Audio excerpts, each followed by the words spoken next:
Yes, hello guys, ni Millionaire Cape here.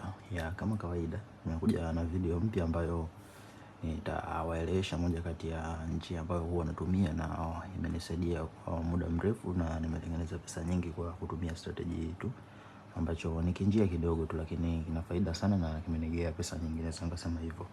Kwa hiyo bila kuchelewesha muda, nadhani tuanze. Hatua ya kwanza, nini cha kufanya? Utahitajika kuingia katika London session ama New York session, lakini mara nyingi napendelea kutumia London session. Kama kidogo unajua kuna shida kwenye kujua session inaanza muda gani, basi unaweza kaingia kwenye Google kwa kulingana na nchi uliokuepo, then itakuelewesha kwa nchi uliokuepo ni muda gani. Na hatua ya pili utakachofanya, utatumia time frame ya 15 minutes. Atatumia time frame ya 15 minutes ya dakika 15, ambayo inamaanisha kila kendo hapa itakuwa ina dakika 15. Hicho utakachokifanya hapa na baada ya hapo utakachofanya sasa, tutaenda katika hii London session, ambapo kwenye sessions hapa kwangu nimeweka kuna indicator ambayo inaonyesha sessions, kama session hii inaanza muda gani. Na kama hapo unaona kuna zone ya blue, na hizo zone ya blue inamaanisha ni London session. Kuna hii kama njano inamaanisha ni Sydney, kama hapa imeandikwa Sydney, kwa hii ya blue ndio London session. Kwa hiyo tutaenda kwenye hii London session. And baada ya kufika hapa kwenye London session, tutaangalia candlestick ya kwanza ambapo London session imefungua katika dakika 15. Candlestick ya kwanza ni hii hapa. Katika dakika 15 za mwanzo, candlestick ya kwanza hii. Tutakachofanya hapa, tutamark juu ya candlestick kwenye hii week. And then tutakachofanya tena, hatua pili, tutamark juu, chini candlestick hii ambayo kwenye closing yake ambapo hapa ina nini, lowest. Baada ya kumark kama hivyo, tutakachofanya ni nini sasa? Tutaenda tutabadilisha time frame yetu kwenye 1 minute. Badilisha time frame yetu hapa, tutaweka 1 minute. Nitabadilika kama hivi, na then baada ya kubadilisha katika 1 minute itakuja muonekano kama huu.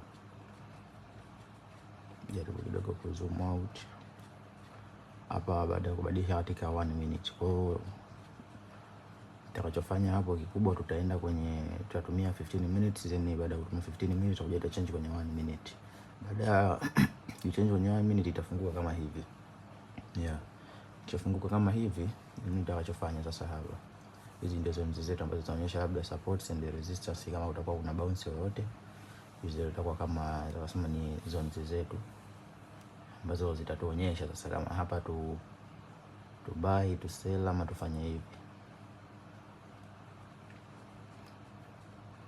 Kidogo njaribu kuizoom hivi ili muweze kuona vizuri.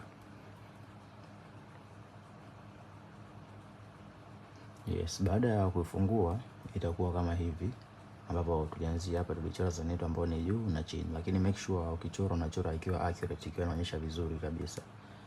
Baada ya hapo tutakachofanya, tutaangalia kama sehemu hii ni resistance, sehemu hii ni support.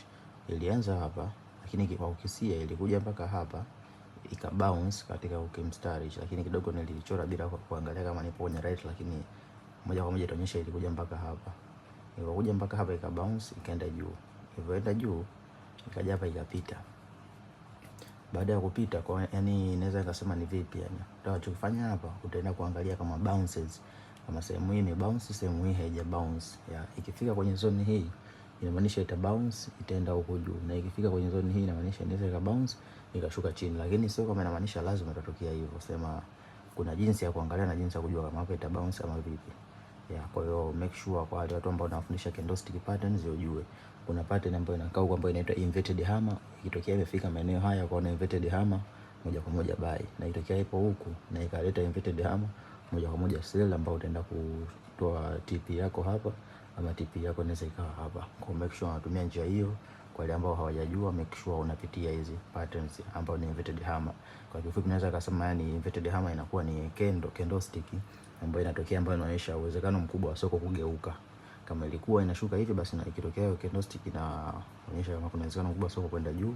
Kama ikitokea juu, inaonyesha kwa kuna uwezekano mkubwa hiyo trend kwenda kwa kubadilika upande. Kwa hiyo kitu cha kwanza ni hiyo, utachora resistance and support, then baada hapo utakachokuja kufanya, utasubiri inverted hammer. Ikitokea imegusa hapa ikionyesha inverted hammer, chukua. Ikionyesha ikiwa haijaonyesha, achana nayo. Kwa jaribu strategy hiyo, then utakuja kunipatia majibu baada ya muda. Thank you.